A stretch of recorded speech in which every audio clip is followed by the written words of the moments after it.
السلام عليكم. قلت اخش عليك كده ببدايه شهر شعبان، يعني ربنا يتقبل وكل عام وانتم بخير. فاضل لنا شهر خلاص على شهر رمضان، شهر الخير يا رب. ومع قدوم شهر الخير بقى في خير جاي للناس كلها، في تخفيضات هتوصل لحوالي 350 ألف جنيه على براندات كتير قوي قوي خلال شهر فبراير.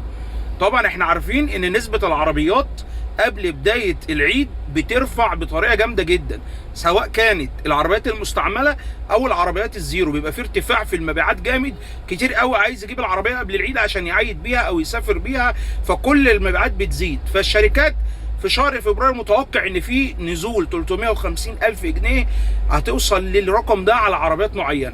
وفي شركات كتير قوي كله مستنيها، تويوتا، هيونداي، كيا، كل الشركات دي هتعمل تخفيضات كبيرة قوي بتوصل من 300 ل 350 ألف جنيه على براندات كتير وعربيات كتير كلكم مستنيينها.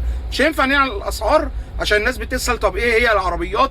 العربيات ما بتتقالش كده، اجتماع الشركات بيقول في تخفيض، احنا هدفنا في الشهر ده هنعمل تخفيض قيمته كذا في كذا، هو بيتقال في الطريقه دي. وترتيب الاسعار في الاجتماع الاخير قبل اعلان التخفيض بيكون قبلها باسبوع وبيتم الاعلان عن كده. ولكن التوقعات كلها بتقول ان التخفيضات في شهر فبراير هتكون كويسه جدا قبل موسم العيد، والمبيعات هتزيد جدا. كمان عروض البنوك هتكون كويسه، الفايده هتقل شويه في عروض البنوك اللي جايه، في بنوك تانية كتير داخله في المنافسه ان شاء الله بعروض افضل. ان شاء الله سوق السيارات رايح لطريق كويس جدا، نفسنا سوق المستعمل هو كمان يزق نفسه شويه، ما يفضلش يمسك في التصات كده اللي هي استعمال طبيب موديل 2012 ب 780 ألف جنيه.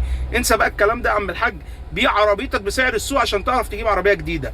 اعمل لايك واعمل شير وسيب كومنت، اي سؤال هرد عليه ان شاء الله. السلام عليكم.